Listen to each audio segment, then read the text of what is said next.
Sur cette chaîne, nous vous montrons souvent des choses que, pour une raison quelconque, personne ne montre ailleurs. Évidemment, nous abordons aussi les sujets d'actualité. Il est clair pourquoi ils en parlent, parce que c'est intéressant.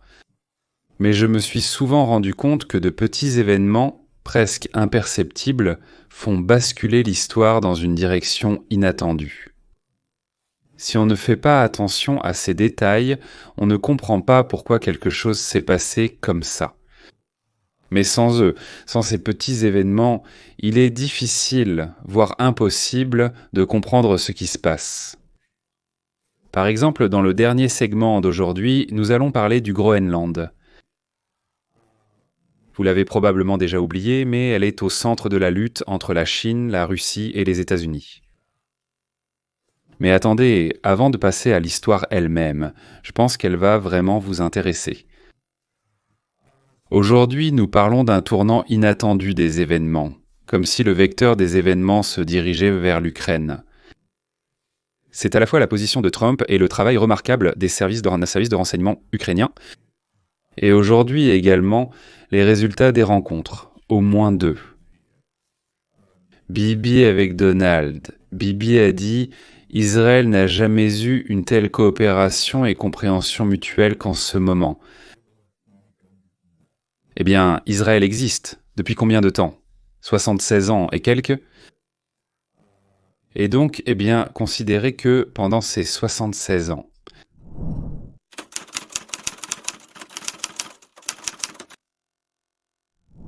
commençons par la phrase clé de Donald Trump concernant la Russie. Cela a été dit aujourd'hui. Vladimir Poutine nous raconte constamment des mensonges.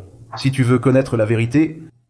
On peut dire que ce n'est pas très diplomatique, on peut dire oui, mais on peut aussi dire que c'est la pure vérité. Nous espérions tous que Vladimir Poutine serait plus précis et intelligent. Nous savions qu'il était un meurtrier, un voleur, un fasciste, un salaud, mais nous espérions quand même qu'il serait plus intelligent.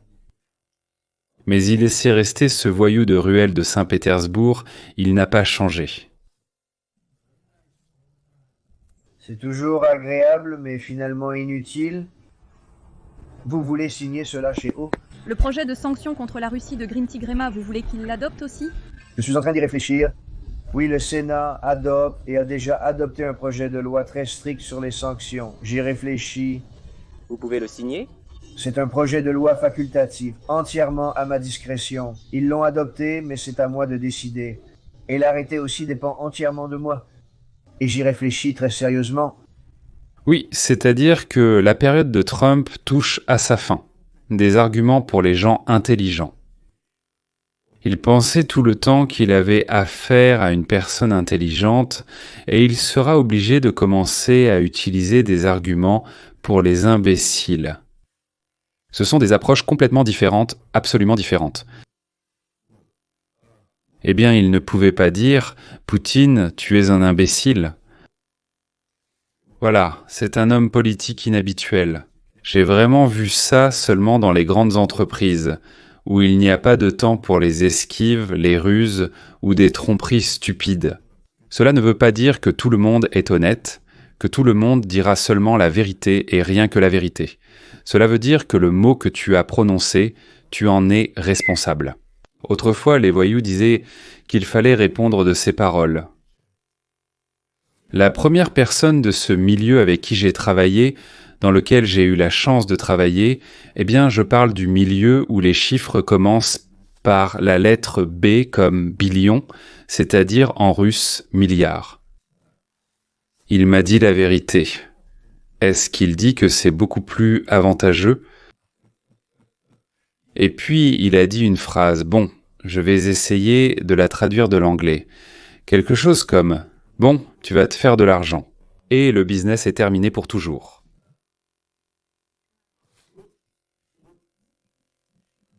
C'est comme maintenant, avec Steve, ce milliardaire, quelque part en 91, peut-être en 92. Nous avons signé un contrat avec l'Université d'État de Leningrad, maintenant appelée Université de Saint-Pétersbourg. Le contrat était pour 5 ans, avec un chiffre d'affaires d'environ 20 à 30 millions de dollars, si je ne me trompe pas. Le chiffre d'affaires annuel était de 20 à 30 millions de dollars sur une période de 3 ou 5 ans, et où les deux parties devaient en gagner, disons ensemble, environ 15% de cette somme. Un projet légal, bon, beau, disons, lié à l'Europe, au bois, à la Suisse, à quelque chose d'autre encore, disons, un bon projet. Nous avons financé et ils ont tout fait correctement. Voilà, nous avons envoyé la première somme d'essai, 54 000 dollars, qu'ils ont immédiatement volé. Voilà. Ils ont tout de suite volé. Ils ont immédiatement volé 54 000 dollars.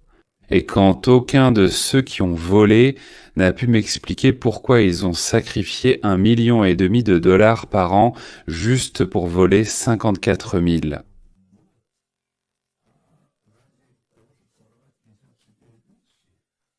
De plus, le tribunal nous a restitué l'intégralité de notre argent jusqu'au dernier centime. Donc voilà, Vladimir Vladimirovitch. Je ne le connaissais pas encore à l'époque, j'ai fait sa connaissance environ 6 mois après ce projet génial. Il travaillait alors au premier département de cette université. Et je me souviens, j'étais très irrité, abasourdi, et je ne pouvais comprendre ni le recteur que le maire de la ville m'avait présenté et avec qui j'avais affaire directement, ni ce type-là. Sergueï Bagaïev, je crois, Bougaïev, enfin, Bagaïev, oui, qui a ensuite été tué, celui qui a signé notre accord. Et je comprends très bien Trump, les Russes ne rentrent pas dans le bon sens.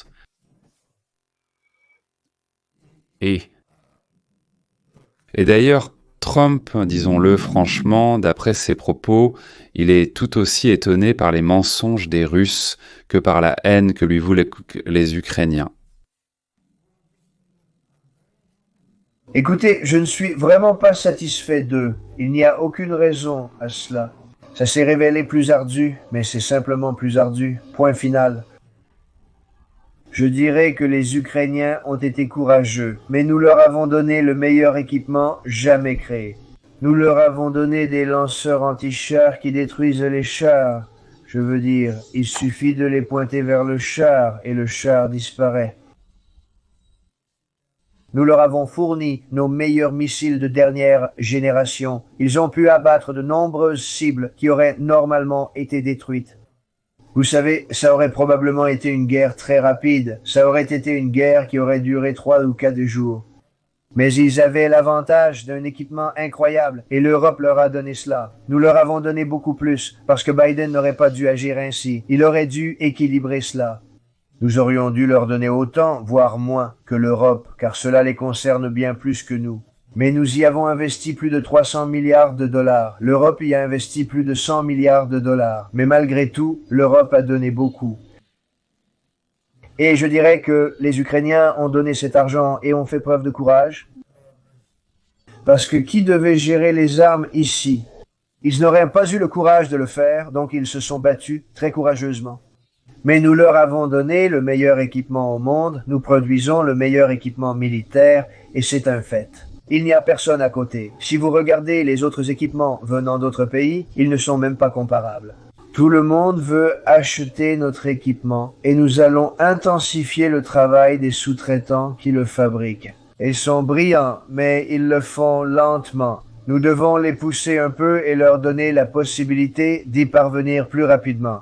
Malheureusement, nous sommes obligés de le faire. Mais si vous regardez nos patriotes, nos Tomahawks, eh bien, si l'on parle de nos chars, vous ne voudriez pas vous retrouver aux commandes d'un tel char. Nous nous sentirions très calmes et en sécurité. Mais il y a aussi les javelins, c'est comme ça qu'ils s'appellent. Et je leur ai donné des javelins. Vous vous souvenez de ce qu'on disait? Trump leur a donné des javelins et Obama leur a donné des draps. Remarquez, Trump ne comprend pas pourquoi l'Ukraine est remplie de haine envers lui. Sans son aide, la Russie aurait envahi l'Ukraine en 4 ou 5 jours, comme elle le prévoyait. Les Ukrainiens sont des héros. Mais à part des couvertures, Biden et Obama n'ont rien donné à l'Ukraine, alors que Trump a donné des javelins et toutes sortes d'autres armes. Et les Russes sont polis et mentent tout le temps, dit Trump. Les Ukrainiens ne reconnaissent aucune aide et sont tout le temps malveillants. Ni moi avec l'université, ni Trump avec les deux pays. On ne pouvait pas les comprendre. Soit Dieu leur a enlevé la raison, soit ils l'ont perdue eux-mêmes. Leur principale qualité dans le coin oriental du continent européen, c'est le mensonge incessant et éhonté, ainsi que la haine, envers tous ceux à propos de qui ils m'entendent.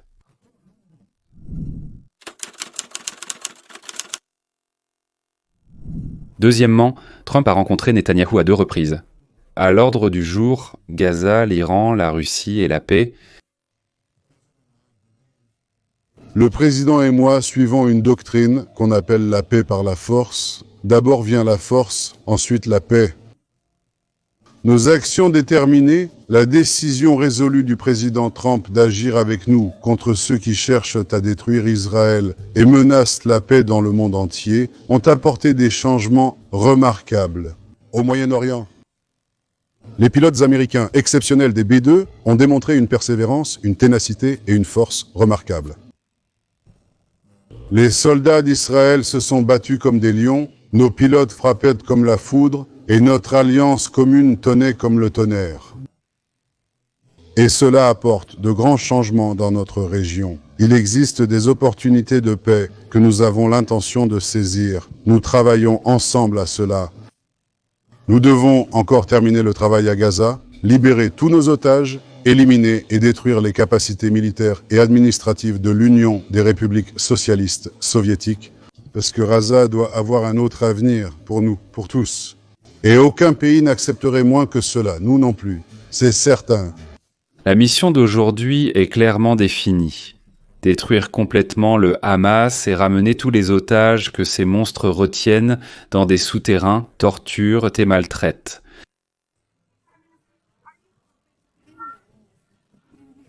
La Première ministre étudiera la proposition américaine sur l'accès à l'aide humanitaire.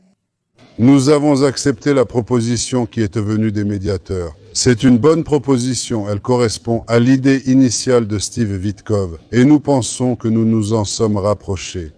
Et j'espère que nous pourrons franchir cette étape, c'est notre objectif. Je pense que moins j'en parlerai publiquement, plus nous aurons de chances d'y parvenir. Que pensez-vous du rôle du Qatar dans les négociations en ce moment ?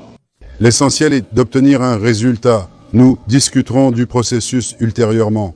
J'ai des choses à dire à ce sujet, mais pour l'instant, je suis entièrement concentré sur le résultat, tout comme le président Trump. Et nous travaillons ensemble, il est très important de le comprendre, nous travaillons ensemble. Parce que nous avons compris, et le monde entier a compris, que lorsque Israël et l'Amérique se tiennent côte à côte, de grandes choses se produisent. Cela n'est jamais arrivé auparavant. Oui, pendant toute l'histoire, presque 80 ans, maintenant, nous avons 77 ans. En 77 ans d'histoire d'Israël, il n'y a jamais eu un tel niveau de coordination, de coopération et de confiance entre l'Amérique et Israël qu'aujourd'hui. Et j'attribue cet accomplissement remarquable au président Trump. Nulle part, a dit Bibi, dans toute l'histoire d'Israël, il n'y a eu une telle confiance, une telle coordination ouverte et honnête, comme celle qui existe aujourd'hui entre Israël et les États-Unis. Et cela, a dit Bibi, c'est le mérite de Donald J. Trump. Et qu'en est-il des démocrates, du Parti démocrate ? Comment leur attitude a-t-elle changé puisqu'ils détestent de tout ce que Trump aime ? Monsieur le Premier ministre, êtes-vous préoccupé par les sondages qui montrent que le soutien à Israël aux États-Unis diminue, surtout parmi les démocrates? Eh bien, je suis bien sûr intéressé à maintenir le large soutien qu'Israël a toujours eu. Je pense qu'il y a une campagne délibérée de diffamation et de diabolisation d'Israël sur les réseaux sociaux. C'est ciblé, c'est financé, c'est malveillant. Et nous avons l'intention de lutter contre cela. Parce que rien ne vainque le mensonge comme la vérité, et nous allons diffuser la vérité pour que tout le monde puisse la voir. Quand les gens sont confrontés aux faits, nous gagnons sans réserve. Voilà ce que nous allons faire dans les mois et les années à venir. Eh bien, Netanyahou ne voulait pas offenser les démocrates. Il n'a pas dit quelque chose comme « sale bouc ». Non, même s'il aurait pu, et je pense qu'il en avait très envie. Mais il a dit qu'on vous trompe et que votre cerveau a été lavé depuis si longtemps qu'il n'y a plus de pensée propre qui y reste. Vous voulez entendre comment l'Ukraine et Zelensky auraient dû se comporter? Mais il manque deux choses, la sagesse et l'éducation.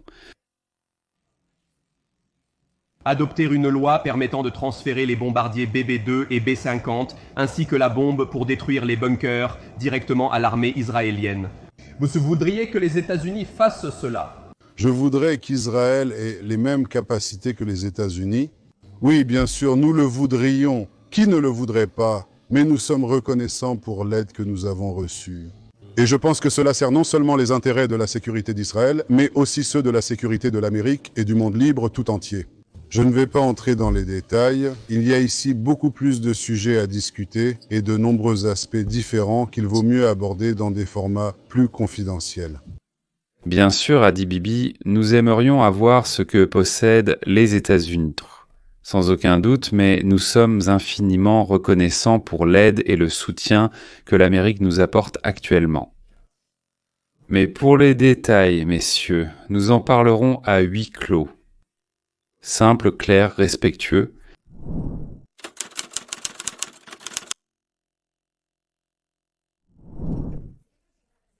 Intéressant, Kevin. Hier, le président a annoncé l'envoi de nouvelles armes défensives en Ukraine.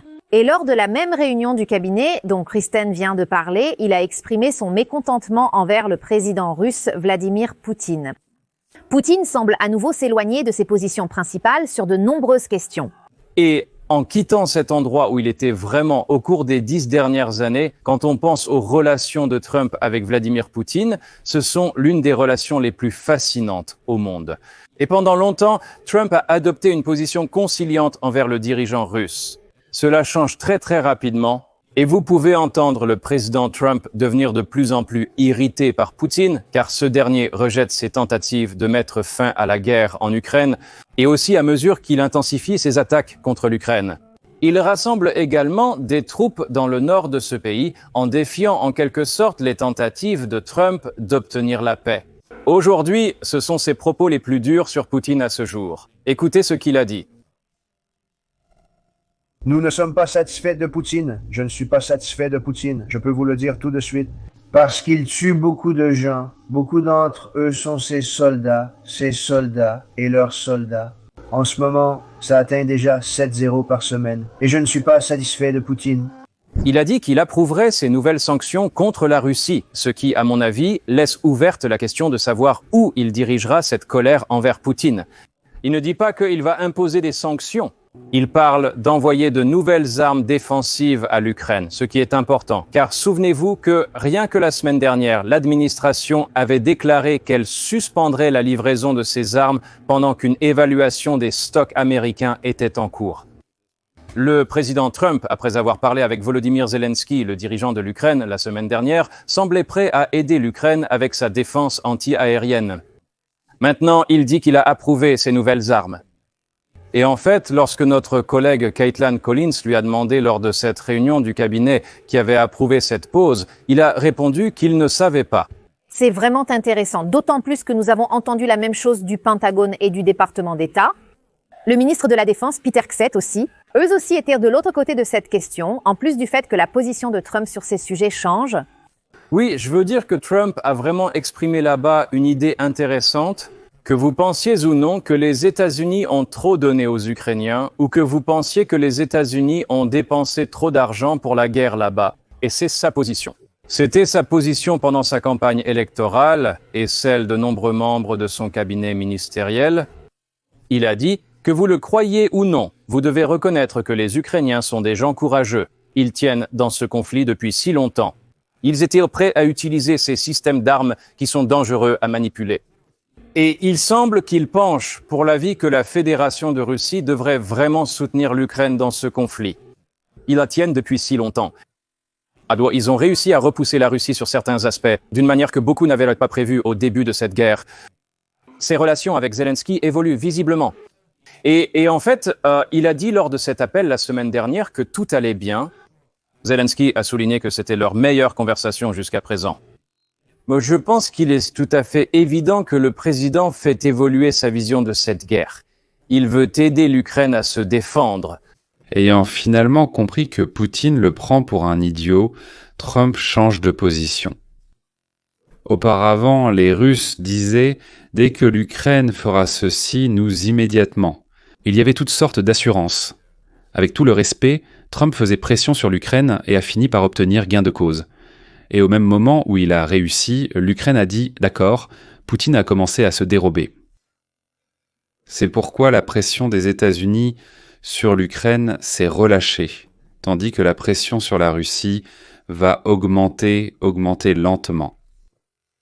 Plus de défense antiaérienne pour l'Ukraine, plus d'autres armes, plus de munitions, plus de renseignements, plus de menaces pour la Russie. Que le projet de loi proposé par Leslie Graham et Blumenthal, c'est 500% sur les pays tiers, sera adopté et signé par le président. Ayant obtenu la paix en Afrique, c'est-à-dire au Congo et au Rwanda, ayant obtenu la paix en Asie, au Pakistan et en Inde. En réduisant le risque d'explosion au Moyen-Orient, Trump change le point de pression de l'Ukraine vers la Russie. Ce qu'il invente, ce qu'il va inventer, nous le saurons peut-être ou peut-être pas.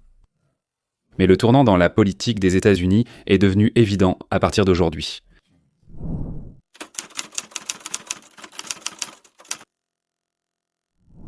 J'ai mentionné il n'y a pas si longtemps que la Russie contourne les sanctions grâce à une immense flotte de pétroliers non enregistrés, ou plutôt ils sont enregistrés dans différents paradis, dans différents coins, etc. Et ainsi de suite, ils n'appartiennent pas officiellement à la Russie. Leurs registres indiquent qu'ils ne sont jamais allés en Russie. Bref, ce sont toutes sortes de ruses. Et ils vont quelque part en contournant les routes habituelles empruntées par ce type de navire. Donc tout est fait là-bas pour que les documents soient en ordre, que tout soit parfait. Et donc les pays occidentaux n'ont pas vraiment de raison de les arrêter ou de leur tirer dessus, alors que les Ukrainiens, eux, en ont. L'opération de l'Ukraine vise directement le cœur de la flotte fantôme de pétroliers russes qui naviguent sous pavillon de complaisance pour contourner les sanctions occidentales. Ces navires sont une artère vitale pour Moscou, transportant du pétrole afin de financer sa machine de guerre, et l'Ukraine les frappe partout dans le monde. Ces attaques couvrent toute l'Europe. L'Ukraine a attaqué les navires de la flotte de l'ombre de la Russie en mer Noire, en mer Baltique et en mer Méditerranée, alors que seule la première de ces trois mers est liée à la phase active de la guerre entre la Russie et l'Ukraine. Giversy est devenue la carte de visite de l'Ukraine, et les drones sont ses outils pour détruire d'énormes pétroliers russes. Chaque attaque contre la flotte de l'ombre de la Russie est une véritable démonstration de l'ingéniosité et de la ruse ukrainienne, visant à frapper Poutine là où ça fait le plus mal, au portefeuille, d'où il finance l'invasion de l'Ukraine. Voilà la bonne tactique à développer au lieu de s'emparer de villages inutiles dans les territoires de Russes proches de la frontière avec l'Ukraine. Et renverser la situation, couper le cordon ombilical, disons, bloquer l'approvisionnement. Arrêter le flux d'argent vers la Russie, c'est ce que ferait Trump et Natalia. C'est très bien fait. Grâce à la flotte fantôme en constante expansion composée de navires non enregistrés et illégaux, la Russie continue de vendre des ressources et de recevoir des revenus pour financer la guerre de Poutine. Désormais, tout cela pourrait prendre fin. L'Ukraine a pris conscience du danger que représente la flotte fantôme et mène des frappes ciblées qui détruisent les navires russes illégaux. Et il y a plus d'attaques contre la flotte fantôme que beaucoup ne le pensent.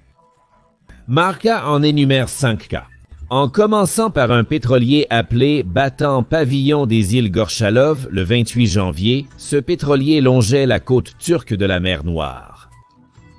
C'est à ce moment-là qu'il a été attaqué, bien que l'Ukraine n'ait pas confirmé son implication dans la frappe. On pense que c'est un drone maritime ukrainien qui a transporté une puissante charge explosive, laquelle a percé une brèche de près d'1 mètre dans la coque. Marca explique que le système de propulsion du pétrolier a été mis hors service et qu'il s'est retrouvé immobilisé dans l'eau. Et c'est ainsi que l'Ukraine a envoyé un signal à Poutine. La perte d'un pétrolier n'est pas un coup sérieux pour la Russie. La Russie peut survivre à une telle perte. Ce qui inquiète bien plus Poutine, c'est que la flotte de l'ombre navigue sur des routes cachées et soi-disant secrètes pour éviter les sanctions occidentales. Le coup porté par l'Ukraine a montré à Poutine qu'elle surveille les itinéraires utilisés par la Russie. Et ce qui n'est pas moins important, elle est prête à projeter sa puissance bien au-delà de la ligne de front de la guerre en Ukraine afin d'empêcher la Russie d'utiliser sa flotte de l'ombre. Le théâtre des opérations militaires n'est plus seulement la région de l'Ukraine et de la Russie, mais le monde entier.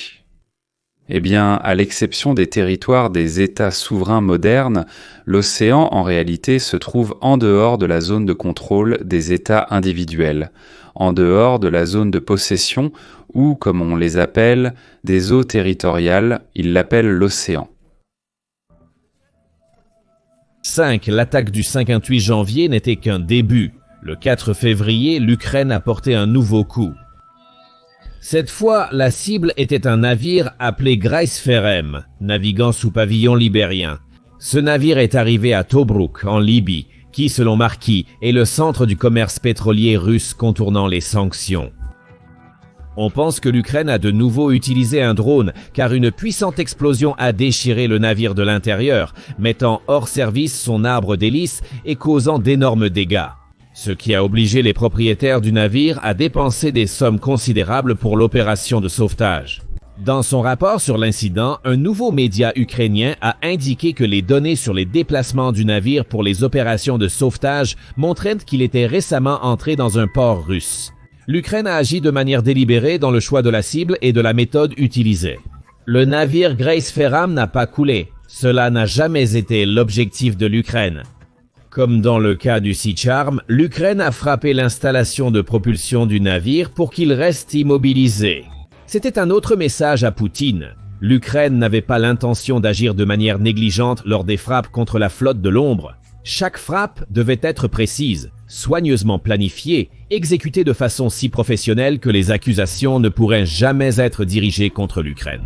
Et même si c'était le cas, Poutine n'aurait aucune raison, car il sait que blâmer l'Ukraine reviendrait à révéler son utilisation illégale des navires que l'Ukraine a frappés pour contourner les sanctions. C'est-à-dire la Russie ne peut pas saisir la Cour internationale. Ce ne sont pas prétendument leur pétrole et prétendument leurs navires. De plus, l'Ukraine ne déverse pas de pétrole, donc ils ne peuvent même pas se plaindre qu'ils font quelque chose de mal là-bas. Vous savez, sur l'océan, quand il arrive quelque chose à un transporteur de pétrole, là, Dieu nous en préserve, qu'à mince P500, il commence à s'en écouler une énorme quantité de pétrole. Non, ils ont appris à viser précisément la salle des machines, à détruire le moteur et le système de direction. L'Ukraine a frappé de nouveau le 15 février. Cette fois, la cible était un navire. Naviguant sous pavillon maltais et amarré dans les ports italiens de Savone et Vado, 24 a rapporté cet incident, en précisant que 2 explosions ont secoué le navire alors qu'il était à quai et se préparait au déchargement. Et encore une fois, l'Ukraine a soigneusement choisi sa cible.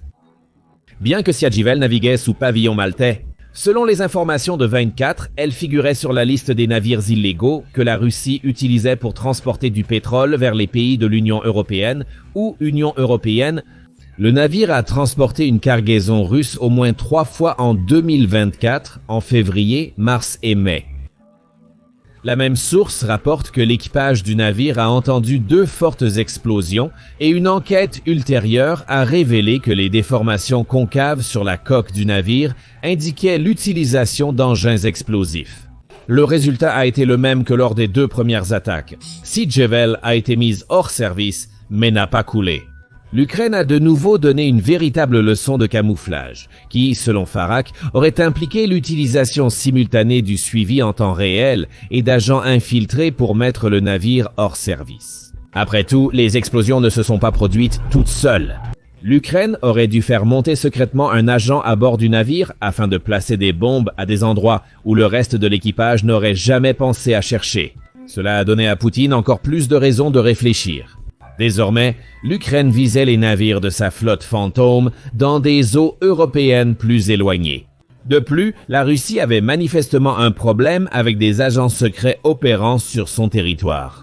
Si ce n'était pas en Russie, ces agents pouvaient opérer en Italie. Et d'une manière ou d'une autre, ils ont réussi à monter à bord d'un navire qui aurait dû être bien gardé. Quoi qu'il en soit, c'est un problème pour Poutine.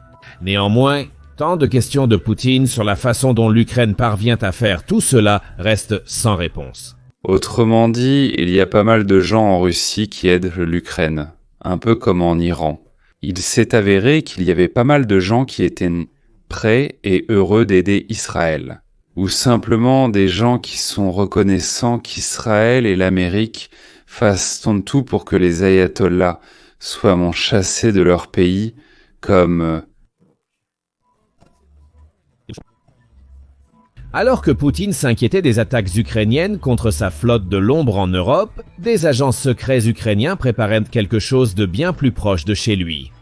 Plus tard, en février, l'Ukraine a frappé le navire Koala, battant pavillon d'Antigua et Barbuda.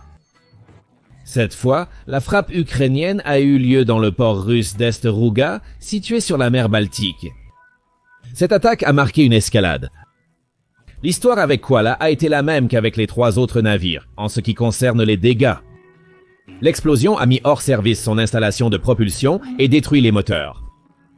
Le navire a été immobilisé, mais, comme les autres cibles ukrainiennes, il n'a pas sombré. Mais cette fois, l'Ukraine a frappé dans les eaux russes. Cette fois, le coup a été profond. Et le message était que l'Ukraine dispose d'agents capables de frapper la Russie, à l'intérieur même de la Russie, à tout moment. Ensuite, les attaques contre les navires ont cessé. Donald Trump exigeait de l'Ukraine qu'elle montre sa volonté d'avancer vers la paix. Maintenant, la situation a changé. Donald Trump a compris qu'au lieu d'une conversation d'adultes, on essayait de jouer à la maternelle avec lui et qu'on lui faisait simplement perdre son temps.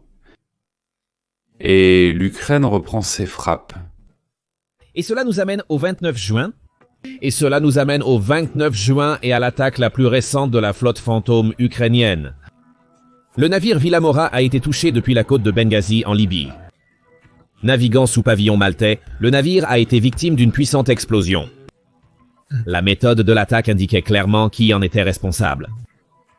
L'arbre d'hélice et le système de gouverne ont été détruits, laissant le navire à flot mais pratiquement inutilisable. Une fois de plus, l'Ukraine a montré à Poutine qu'elle connaissait les itinéraires et les ports utilisés par ces navires de l'ombre pour transporter des cargaisons. Sans pitié et avec efficacité, l'Ukraine a détruit un autre navire, essentiel pour le commerce pétrolier de Poutine.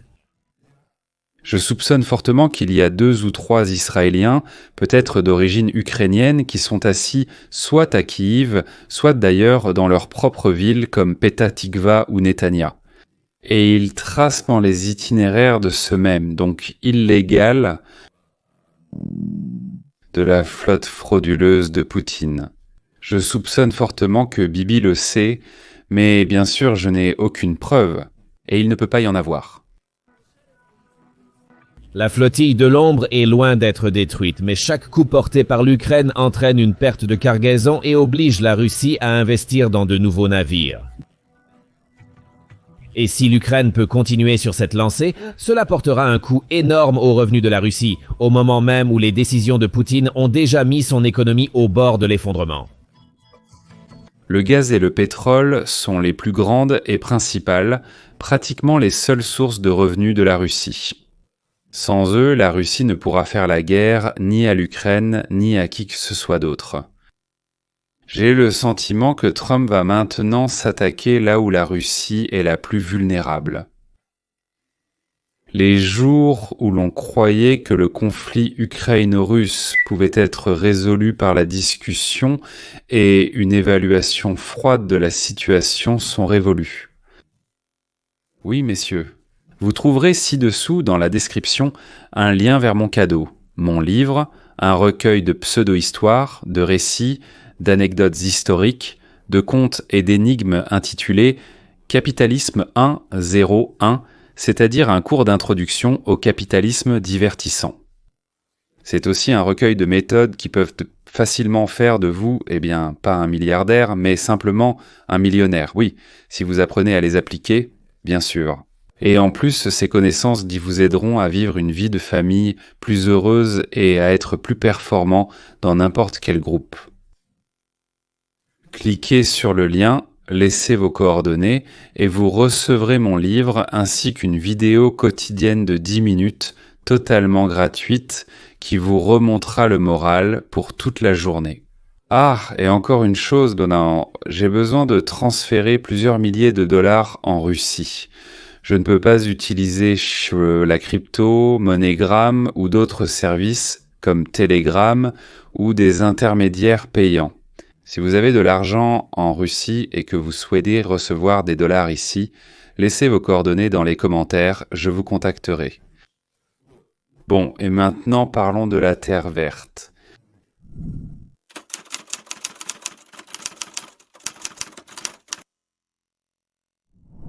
Le monde discute de l'intention de Donald Trump d'acheter le Groenland au Danemark, tandis que la Chine tente discrètement de s'emparer de cette île sans que personne n'en parle. Aux États-Unis ainsi qu'au Danemark et au Groenland, il existe des inquiétudes concernant une possible infiltration chinoise dans le pays. Les paroles et les actions de la Chine soulèvent des questions sur ses intentions. En 2016, le gouvernement du Groenland a mis en vente une ancienne base navale appelée Grundtvig. Elle avait été fermée en 2014 et les militaires danois n'en avaient plus besoin. Et voilà qu'une entreprise du nom de s'est intéressée à l'achat de la base. Mais soudain, la même année, le Danemark a discrètement empêché cette entreprise d'acheter la base militaire abandonnée. C'était surprenant, car le Danemark n'avait aucun projet de réouverture de Grundtvig et discutait déjà de sa démolition. Alors pourquoi le Danemark a-t-il annulé cette transaction? Parce qu'elle comprenait les conséquences de la cession de ce territoire à une entreprise originaire de la République populaire de Chine. Le premier ministre danois Lars Løkke Rasmussen est intervenu secrètement auprès des dirigeants politiques pour les convaincre de retirer la base de la vente. Le Danemark a soudainement invoqué de nouveaux motifs militaires pour garder la base, affirmant que les forces armées en avaient un nouveau besoin. Mais était-ce vraiment le cas? Dès que la Chine a manifesté de l'intérêt, tout a changé. Le Danemark et ses services de renseignement sont préoccupés par l'intérêt grandissant de la Chine pour le Groenland. Ils craignaient que si la Chine obtenait trop d'influence économique au Groenland, elle puisse commencer à faire pression sur le gouvernement local, pour qu'il prenne des décisions plus en faveur de la Chine que du Danemark. Le Groenland dispose d'une large autonomie, mais fait toujours partie du Danemark, qui est responsable de sa défense et de ses affaires étrangères. Le Groenland a une population de seulement 56 000 habitants et 80% de son territoire est recouvert de glace. La Chine dépense-t-elle vraiment ses forces pour un pays insignifiant? Ou y a-t-il quelque chose qui nous échappe, que ces chiffres ne révèlent pas? Récemment, même l'homme le plus puissant de la planète, M. Trump, a fait une déclaration sur l'achat du Groenland. En réalité, c'est déjà la 5e fois que les États-Unis évoquent l'acquisition du Groenland auprès du Danemark. Alors pourquoi toutes ces superpuissances convoitent-elles désespérément le Groenland? Et comment la Chine a-t-elle discrètement étendu son influence au Groenland pendant des décennies? Et surtout, que fait-on pour empêcher la Chine de s'emparer de cette île? L'intérêt de la Chine pour le Groenland ne date pas d'hier. L'histoire a débuté en 2005 quand Hans Henriksen, Premier ministre du Groenland, s'est rendu en Chine. C'était le premier signe sérieux que la Chine commençait à prêter attention au Groenland. En 2011, le ministre de l'Industrie et des Ressources naturelles du Groenland s'est rendu en Chine et a été reçu par le vice-premier ministre. Cela montrait que la Chine était non seulement intéressée, mais aussi ouverte à établir des relations solides. En 2012, la Chine a franchi une nouvelle étape. Qiu Haixi, ministre chinois des Terres et Ressources naturelles, a visité le Groenland. Cela a clairement montré que la Chine devenait de plus en plus sérieuse concernant la coopération avec le Groenland. Depuis lors, les deux parties continuent de manifester de l'intérêt mutuel, en négociant sur les affaires, le commerce et les investissements. En d'autres termes, Ottawa enverra des troupes en Alberta, mais à la demande de l'Alberta, les États-Unis feront entrer les nôtres de l'autre côté. Et là, soit l'Alberta part avec nous et les autres meurent de faim. Soit tout le Canada commence à négocier sur quelque chose de commun, par exemple des frontières autour du périmètre des deux pays et non entre eux. Une armée et une politique étrangère unique pour tous.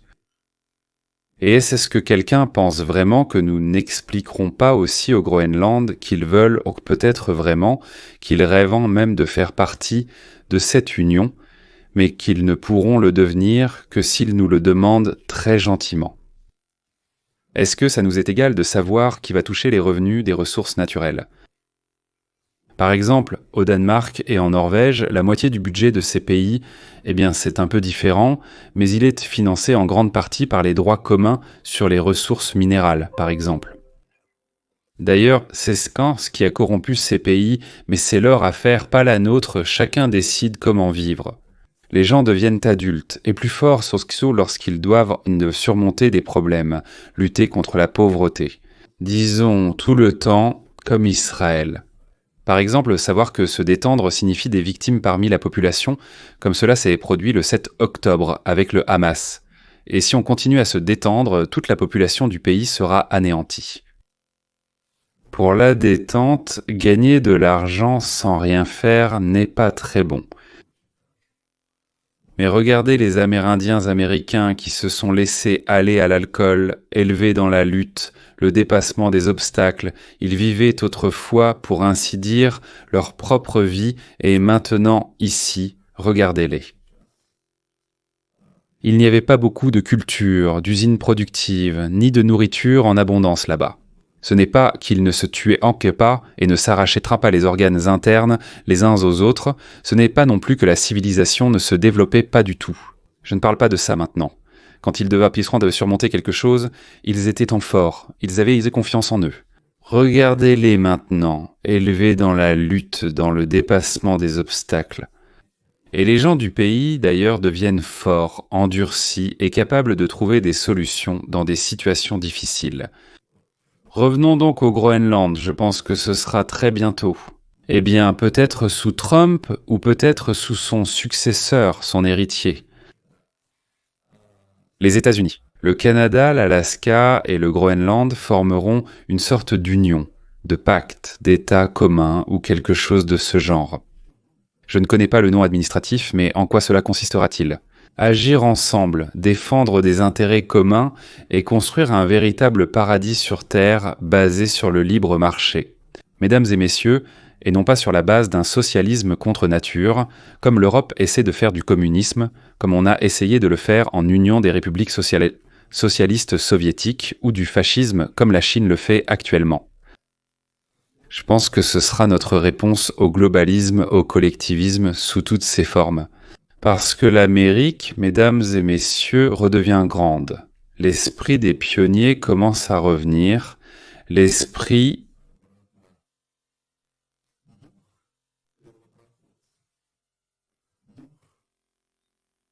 Qu'est-ce que les pionniers ? Il n'y a rien là-bas, ce sont eux les premiers qui sont venus vers nous. Modérément de gauche. Ou timidement de droite ? Ils veulent toujours prouver qu'en plus du noir et du blanc, il y a aussi beaucoup de couleurs de l'arc-en-ciel. Et moi, je pense comme ça, soit ce que tu as produit t'appartient, et alors c'est la liberté, soit ce que tu as produit ne t'appartient pas. Mais entièrement ou en partie, cela appartient pour diverses raisons à quelqu'un d'autre. Les raisons peuvent être multiples et variées. Donc si cela appartient à quelqu'un, entièrement ou partiellement appartient, alors c'est soit l'esclavage, soit le communisme. L'esclavage et le communisme sont deux faces d'une même pièce. C'est exactement la même chose.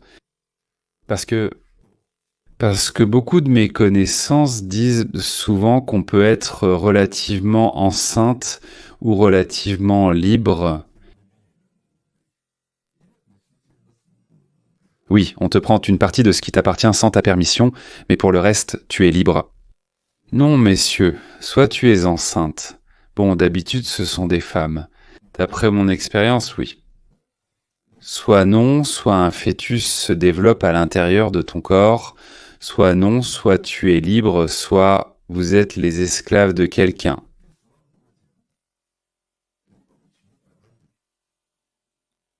Et peu importe comment on vous appelle, même si on vous appelle les personnes les plus libres au monde, et qu'on ajoute encore des raisons pour lesquelles vous êtes les plus libres. Parce que le grand-père Lénine est le meilleur grand-père du monde. Il faut l'aimer plus que ton propre grand-père. Voilà, messieurs, c'est tout pour aujourd'hui. Il me semble que le programme d'aujourd'hui était intéressant. Écrivez-moi ce que vous en pensez. Au revoir.